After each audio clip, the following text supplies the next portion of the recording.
প্রিয় ভিউয়ার্স, আজ আমি আপনাদের জন্য নিয়ে এসেছি রবি ঠাকুরের কঙ্কাল গল্পটি। তবে চলুন শুরু করা যাক। আমরা 3 বাল্যসঙ্গী যে ঘরে শয়ন করিতাম তাহার পাশের ঘরের দেয়ালে একটি আস্ত নরকঙ্কাল ঝুলানো থাকিত। রাত্রে বাতাসে তাহার হাড়গুলো খটখট শব্দ করিয়া নড়িত। দিনের বেলায় আমাদিগকে সেই হাড় নাড়িতে হইত। আমরা তখন পণ্ডিত মশাইয়ের নিকট মেঘনাদ বধ এবং ক্যাম্বেল স্কুলের এক ছাত্রের কাছে অস্থিবিদ্যা পড়িতাম। আমাদের অভিভাবকের ইচ্ছা ছিল আমাদিগকে সহসা সর্ববিদ্যায় পারদর্শী করিয়া তুলিবেন।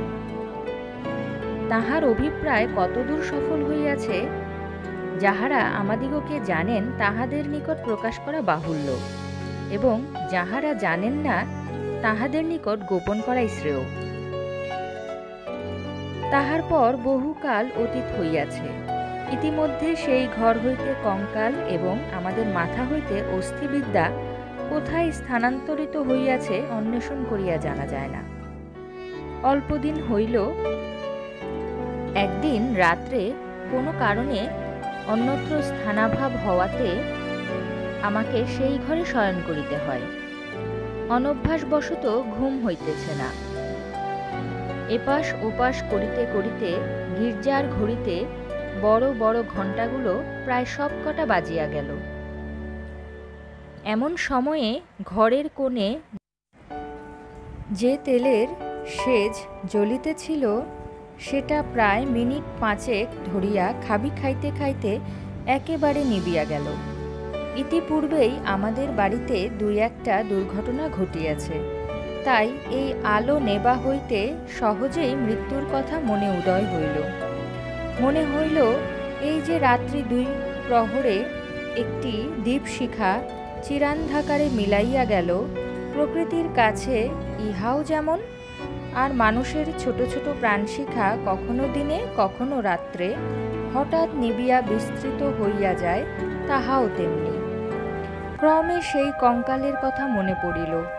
তাহার জীবিতকালের বিষয় কল্পনা করিতে করিতে সহসা মনে হইল একটি চেতন পদার্থ অন্ধকারে ঘরের দেয়াল হাতড়াইয়া আমার মশারির চারদিকে ঘুরিয়া ঘুরিয়া বেড়াইতেছে। তাহার ঘন ঘন নিঃশ্বাসের শব্দ শোনা যাইতেছে। সে যেন কি খুঁজিতেছে, পাইতেছে না, এবং দ্রুততর বেগে ঘরময় প্রদক্ষিণ করিতেছে। নিশ্চয় বুঝিতে পারিলাম সমস্তই আমার নিদ্রাহীন উষ্ণ মস্তিষ্কের কল্পনা, এবং আমারই মাথার মধ্যে বো বো করিয়া যে রক্ত ছুটিতেছে তাহাই দ্রুত পদশব্দের মতো শুনাইতেছে। কিন্তু তবু গা ছমছম করিতে লাগিল। জোর করিয়া এই অকারণ ভয় ভাঙিবার জন্য বলিয়া উঠিলাম, কে ও? পদশব্দ আমার মশারির কাছে আসিয়া থামিয়া গেল। একটা উত্তর শুনিতে পাইলাম আমি। আমার সেই কঙ্কালটা কোথায় গেছে তাই খুঁজিতে আসিয়াছি। আমি ভাবলাম নিজের কাল্পনিক সৃষ্টির কাছে ভয় দেখানো কিছু নয়। পাশবালিশটার সবলে আঁকড়িয়া ধরিয়া চিরপরিচিতের মতো করে অতি সহজ সুরে বলিলাম, এই দুপুর রাত্রে বেশ কাজটি বাহির করিয়াছ, তা সে কঙ্কালে এখন আর তোমার আবশ্যক? অন্ধকারে মশারির অত্যন্ত নিকট হইতে উত্তর আসিল, বলো কি? আমার বুকের হাড় যে তাহারই মধ্যে ছিল, আমার 26 বৎসরের যৌবন যে তাহার চারিদিকে বিকশিত হইয়াছিল, একবার দেখিতে ইচ্ছে করে না? আমি তৎক্ষণাৎ বলিলাম, হ্যাঁ, কথাটা সঙ্গত বটে, তা তুমি সন্ধান করোগে, যাও, আমি একটু ঘুমাইবার চেষ্টা করি। সে বলিল, তুমি একলা আছো বুঝি? তবে একটু বসি, একটু গল্প করা যাক। 35 বৎসর পূর্বে আমিও মানুষের কাছে বসিয়া মানুষের সঙ্গে গল্প করিতাম। এই 35টা বৎসর আমি কেবল শ্মশানের বাতাসে হু হু শব্দ করিয়া বেড়াইয়াছি। আজ তোমার কাছে বসিয়া আর একবার মানুষের মতো করিয়া গল্প করি। অনুভব করিলাম মশারির কাছে কে বসিল। নিরুপায় দেখিয়া আমি বেশ একটু উৎসাহের সহিত বলিলাম, সেই ভালো, যাহাতে মন বেশ প্রফুল্ল হইয়া ওঠে এমন একটা কিছু গল্প বলো। সে বলিল, সবচেয়ে মজার কথা যদি শুনতে চাও তো আমার জীবনের কথা বলি। গির্জার ঘড়িতে ডং ডং করিয়া 2টো বাজিল। যখন মানুষ ছিলাম এবং ছোট ছিলাম তখন এক ব্যক্তিকে যমের মতো ভয় করিতাম। তিনি আমার স্বামী। মাছকে বড়শি দিয়া ধরিলে তাহার যেমন মনে হয়, আমারও সেই রূপ মনে হইত। অর্থাৎ কোনো এক সম্পূর্ণ অপরিচিত জীব যেন বড়শিতে গাঁথিয়া আমাকে আমার স্নিগ্ধ গভীর জন্ম জলাশয় হইতে টান মারিয়া ছিনিয়া লইয়া যাইতেছে। কিছুতে তাহার হাত হইতে পরিত্রাণ নাই। বিবাহের 2 মাস পরেই আমার স্বামীর মৃত্যু হইল এবং আমার আত্মীয় স্বজনেরা আমার হইয়া অনেক বিলাপ পরিতাপ করিলেন। আমার শ্বশুর অনেকগুলি লক্ষণ মিলাইয়া দেখিয়া শাশুড়িকে কহিলেন, শাস্ত্রে যাহাকে বলে বিষকন্যা, এই মেয়েটি তাই। সে কথা আমার স্পষ্ট মনে আছে। শুনিতেছ কেমন লাগিতেছে? আমি বলিলাম, বেশ, গল্পের আরম্ভটি বেশ মজার। তবে শোনো। আনন্দে বাপের বাড়ি ফিরিয়া আসিলাম। ক্রমে বয়স বাড়িতে লাগিল। লোকে আমার কাছে লুকাইতে চেষ্টা করিত, কিন্তু আমি নিজে বেশ জানিতাম আমার মতো রূপসী এমন যেখানে সেখানে পাওয়া যায় না। তোমার কি মনে হয়? খুব সম্ভব। কিন্তু আমি তোমাকে কখনো দেখি নাই। দেখো নাই? কেন? আমার সেই কঙ্কাল? হি হি হি হি হি। আমি ঠাট্টা করিতেছি। তোমার কাছে কি করিয়া প্রমাণ করিব যে সেই 2টো শূন্য চক্ষু কোঠরের মধ্যে বড় বড় টানা 2টি কালো চোখ ছিল এবং রাঙা ঠোঁটের উপরে যে মৃদু হাসিটুকু মাখানো ছিল এখনকার অনাবৃত দন্তসার বিকট হাস্যের সঙ্গে তার কোনো তুলনাই হয় না। এবং সেই কয়খানা দীর্ঘ শুষ্ক অস্থিখণ্ডের উপর এত লালিত্য, এত লাবণ্য, যৌবনের এত কঠিন কোমল নিটল পরিপূর্ণতা প্রতিদিন প্রস্ফুটিত হইয়া উঠিতেছিল, তোমাকে তাহা বলিতে গেলে হাসি পায় এবং রাগও ধরে। আমার সেই শরীর হইতে যে অস্থিবিদ্যা শেখা যাইতে পারে তাহা তখনকার বড় বড় ডাক্তারেরাও বিশ্বাস করিত না। আমি জানি একজন ডাক্তার তাহার কোনো বিশেষ বন্ধুর কাছে আমাকে কনক চাঁপা বলিয়াছিলেন। তাহার অর্থ এই, পৃথিবীর আর সকল মনুষ্যই অস্থিবিদ্যা এবং শরীরতত্ত্বের দৃষ্টান্তস্থল ছিল, কেবল আমি সৌন্দর্যরূপী ফুলের মতো ছিলাম। কনক চাঁপার মধ্যে কি একটা কঙ্কাল আছে। আমি যখন চলিতাম তখন আপনি বুঝিতে পারিতাম যে একখণ্ড হীরা নড়াইলে তাহার চারিদিক হইতে যেমন আলো ঝকমক করিয়া ওঠে, আমার দেহের প্রত্যেক গতিতে তেমনি সৌন্দর্যের ভঙ্গি নানা স্বাভাবিক হিল্লোলে চারিদিকে ভাঙিয়া পড়িত। আমি মাঝে মাঝে অনেকক্ষণ ধরিয়া নিজের হাত 2খানি নিজে দেখিতাম। পৃথিবীর সমস্ত উদ্ধত পৌরুষের মুখে রাশ লাগাইয়া মধুরভাবে বাগাইয়া ধরিতে পারে এমন 2খানি হাত।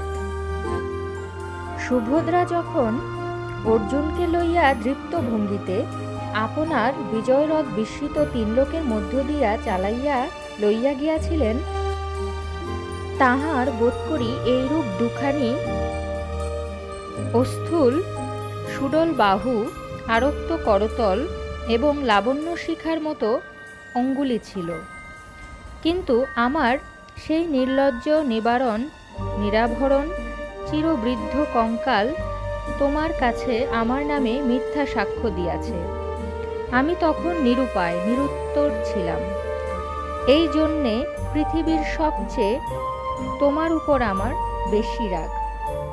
ইচ্ছা করে আমার সেই 16 বৎসরের জীবন্ত যৌবন তাপে উত্তপ্ত আরক্তিম রূপখানি একবার তোমার চোখের সামনে দাঁড় করাই। বহুকালের মতো তোমার 2 চক্ষে নিদ্রা ছুটাইয়া দিই। তোমার অস্থিবিদ্যাকে অস্থির করিয়া দেশ ছাড়া করি। আমি বলিলাম, তোমার গা যদি থাকিত, গা ছুঁইয়া বলিতাম, সে বিদ্যার লেশমাত্র আমার মাথায় নাই। আর তোমার সেই ভুবন মোহন পূর্ণ যৌবন রূপে রজনীর অন্ধকার পটের উপরে জাজ্জল্যমান হইয়া ফুটিয়া উঠিয়াছে। আর অধিক বলিতে হইবে না।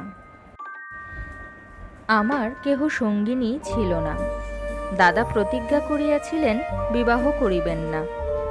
অন্তঃপুরে আমি একা, বাগানের গাছতলায় আমি একা বসিয়া ভাবিতাম, সমস্ত পৃথিবী আমাকেই ভালোবাসিতেছে, সমস্ত তারা আমাকে নিরীক্ষণ করিতেছে। বাতাস ছল করিয়া বারবার দীর্ঘ নিঃশ্বাসে পাশ দিয়া চলিয়া যাইতেছে, এবং যে তৃণাসনে পা দুটি মেলিয়া বসিয়া আছে, তাহার যদি চেতনা থাকিত, তবে সে পুনর্বার অচেতন হইয়া যাইত। পৃথিবীর সমস্ত যুবা পুরুষ এই তৃণপুঞ্জরূপে দল বাঁধিয়া নিস্তব্ধে আমার চরণবর্তী হইয়া দাঁড়াইয়াছে, এইরূপ আমি কল্পনা করিতাম। হৃদয়ে অকারণে কেমন বেদনা অনুভব হইত। দাদার বন্ধু শশী শেখের যখন মেডিকেল কলেজ হইতে পাশ হইয়া আসিলেন, তখন তিনিই আমাদের বাড়ির ডাক্তার হইলেন। আমি তাহাকে পূর্বে আড়াল হইতে অনেকবার দেখিয়াছি। দাদা অত্যন্ত অদ্ভুত লোক ছিলেন। পৃথিবীটাকে যেন ভালো করিয়া চোখ মেলিয়া দেখিতেন না। সংসারটা যেন তাহার পক্ষে যথেষ্ট ফাঁকা নয়, এই জন্য সরিয়া সরিয়া একেবারে প্রান্তে গিয়া আশ্রয় লইয়াছেন। এই শশী শেরকেই সর্বদা দেখিতাম, এবং আমি যখন সন্ধ্যাকালে পুষ্প তরুতলে সম্রাজ্ঞীর আসন গ্রহণ করিতাম, তখন পৃথিবীর সমস্ত পুরুষ জাতি শশী শেখরের মূর্তি ধরিয়া আমার চরণাগত হইত। শুনিতেছ? কি মনে হইতেছে? আমি সনিশ্বাসে বলিলাম, মনে হইতেছে শশী শেখর হইয়া জন্মিলে বেশ হইত। আগে সবটা শোনো। একদিন বাদলার দিনে আমার জ্বর হইয়াছে। ডাক্তার দেখিতে আসিয়াছেন। সেই প্রথম দেখা। আমি জানালার দিকে মুখ করিয়াছিলাম। সন্ধ্যার লাল আভাটা পড়িয়া রুগ্ন মুখের বিবর্ণতা যাহাতে দূর হয়। ডাক্তার যখন ঘরে ঢুকিয়াই আমার মুখের দিকে একবার চাহিলেন, তখন আমি মনে মনে ডাক্তার হইয়া কল্পনায় নিজের মুখের দিকে চাহিলাম। সেই সন্ধ্যালোকে কোমল বালিশের উপরে একটি ঈষৎক্লিষ্ট কুসুম পেলব মুখ অসংযমিত চূর্ণ কুন্তল ললাটের উপর আসিয়া পড়িয়াছে, এবং লজ্জায় আনমিত বড় বড় চোখের পল্লব কপলের উপর ছায়া বিস্তার করিয়াছে। ডাক্তার নম্র মৃদুস্বরে দাদাকে বললেন, একবার হাতটা দেখিতে হইবে। আমি গাত্রবর্ণের ভেতর হইতে ক্লান্ত সুগোল হাতখানি বাহির করিয়া দিলাম। একবার হাতের দিকে চাহিয়া দেখিলাম, যদি নীলবর্ণ কাঁচের চুড়ি পরিতে পারিতাম তো আরো বেশ মানাইত। রোগীর হাত লইয়া নারী দেখিতে ডাক্তারের এমন ইতস্তত ইতিপূর্বে কখনো দেখি নাই। অত্যন্ত অসংলগ্ন ভাবে কম্পিত অঙ্গুলিতে নারী দেখিলেন। তিনি আমার জ্বরের উত্তাপ বুঝিলেন। আমিও তাহার অন্তরের নারী কিরূপ চলিতেছে কতকটা আভাস পাইলাম। বিশ্বাস হইতেছে না। আমি বলিলাম, অবিশ্বাসের কোনো কারণ দেখিতেছি না। মানুষের নারী সকল অবস্থায় সমান চলে না। কালক্রমে আরও 2-4 বার রোগ ও আরোগ্য হইবার পরে দেখিলাম, আমার সেই সন্ধ্যাকালের মানস সভায় পৃথিবীর কোটি কোটি পুরুষ সংখ্যা অত্যন্ত হ্রাস হইয়া ক্রমে একটিতে আসিয়া ঠেকিল। আমার পৃথিবী প্রায় জনশূন্য হইয়া আসিল। জগতে কেবল একটি ডাক্তার এবং একটি রোগী অবশিষ্ট রহিল। আমি গোপনে সন্ধ্যাবেলায় একটি বাসন্তী রঙের কাপড় পরিতাম, ভালো করিয়া খোঁপা বাঁধিয়া মাথায় একগাছি বেলফুলের মালা জড়াইতাম। একটি আয়না হাতে লইয়া বাগানে গিয়া বসিতাম। কেন? আপনাকে দেখিয়া কি আর পরিতৃপ্তি হয় না? বাস্তবিকই হয় না। কেননা আমি তো আপনি আপনাকে দেখিতাম না। আমি তখন একলা বসিয়া দুইজন হইতাম। আমি তখন ডাক্তার হইয়া আপনাকে দেখিতাম, মুগ্ধ হইতাম এবং ভালোবাসিতাম এবং আদর করিতাম। অথচ প্রাণের ভেতরে একটা দীর্ঘ নিঃশ্বাস সন্ধ্যা বাতাসের মতো হু হু করিয়া উঠিত। সেই হইতে আমি আর একলা ছিলাম না।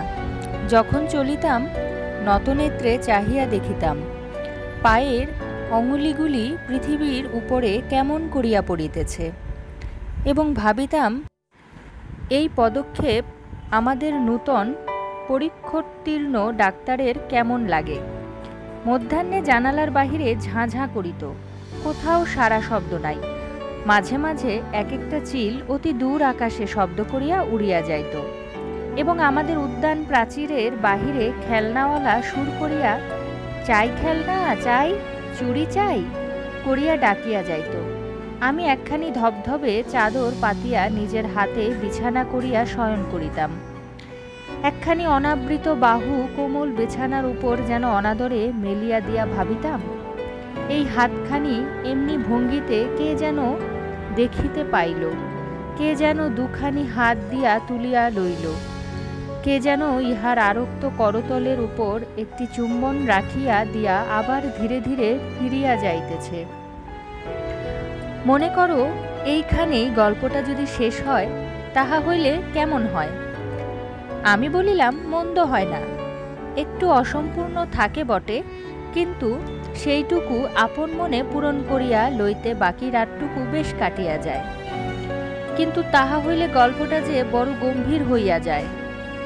ইহার উপহাসটুকু থাকে কোথায়? ইহার ভেতরকার কঙ্কালটা তাহার সমস্ত দাঁতকুটি মেলিয়া দেখা দেয় কই? তারপরে শোনো, একটুখানি পসার হইতেই আমাদের বাড়ির একতলায় ডাক্তার তাহার ডাক্তারখানা খুলিলেন। আমি তখন তাহাকে মাঝে মাঝে হাসিতে হাসিতে ঔষধের কথা, বিষের কথা, কি করিলে মানুষ সহজে মরে, এই সকল কথা জিজ্ঞাসা করিতাম। ডাক্তারির কথায় ডাক্তারের মুখ খুলিয়া যাইত। শুনিয়া শুনিয়া মৃত্যু যেন পরিচিত ঘরের লোকের মতো হইয়া গেল।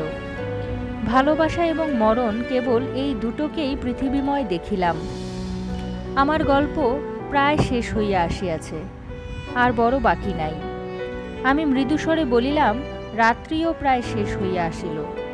কিছুদিন হইতে দেখিলাম ডাক্তারবাবু বড় অন্যমনস্ক এবং আমার কাছে যেন ভারী অপ্রতিভ।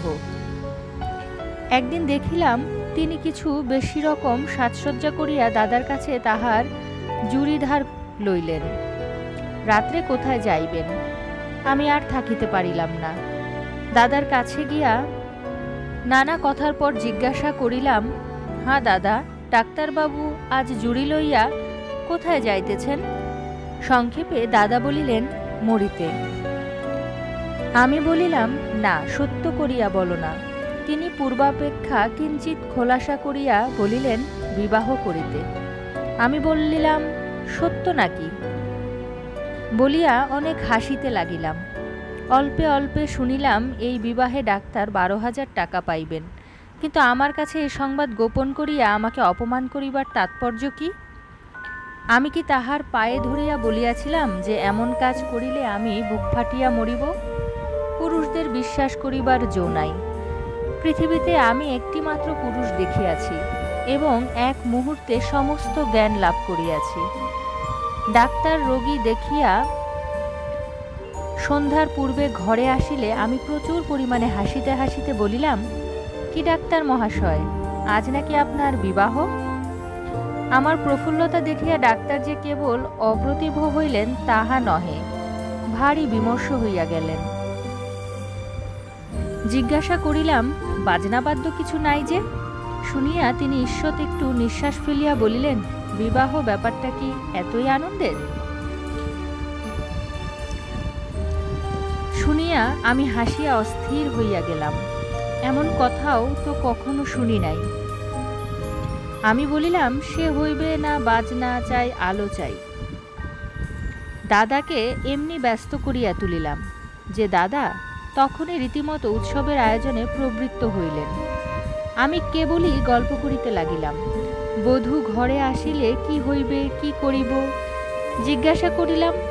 আচ্ছা ডাক্তার মশাই, তখনও কি আপনি রোগীর নাড়ি টিপিয়া বেড়াইবেন? আমি হাসিলাম। যদিও মানুষের, বিশেষত পুরুষের মনটা দৃষ্টিগোচর নয়, তবু আমি শখ করিয়া বলিতে পারি কথাগুলি ডাক্তারের বুকে শেলের মতো বাজিতেছিল। অনেক রাত্রে লগ্ন। সন্ধ্যাবেলায় ডাক্তার ছাতের উপর বসিয়া দাদার সহিত 2-1 পাত্র মদ খাইতেছিলেন। দুজনেরই এই অভ্যাসটুকু ছিল। ক্রমে আকাশে চাঁদ উঠিল। আমি হাসিতে হাসিতে আসিয়া বলিলাম, ডাক্তার মশাই ভুলিয়া গেলেন নাকি? যাত্রার যে সময় হইয়াছে, এইখানে একটা সামান্য কথা বলা আবশ্যক। এবং ইতিমধ্যে আমি গোপনে ডাক্তারখানায় গিয়া খানিকটা গুড়া সংগ্রহ করিয়া আনিয়াছিলাম এবং সেই গুড়ার কিয়দংশ সুবিধা মতো অলক্ষিতে ডাক্তারের গ্লাসে মিশাইয়া দিয়াছিলাম। কোন গুড়া খাইলে মানুষ মরে ডাক্তারের কাছে শিখিয়াছিলাম। ডাক্তার এক চুমুকে গ্লাসটি শেষ করিয়া কিঞ্চিত আর্দ্র গদগদ কণ্ঠে আমার মুখের দিকে মর্মান্তিক দৃষ্টিপাত করিয়া বলিলেন, তবে চলিলাম। বাঁশি বাজিতে লাগিল। আমি একটি বারাণসী শাড়ি পরিলাম। যতগুলি গহনা সিন্ধুকে তোলা ছিল সবগুলো বাহির করিয়া পরিলাম। সিঁথিতে বড় করিয়া সিঁদুর দিলাম।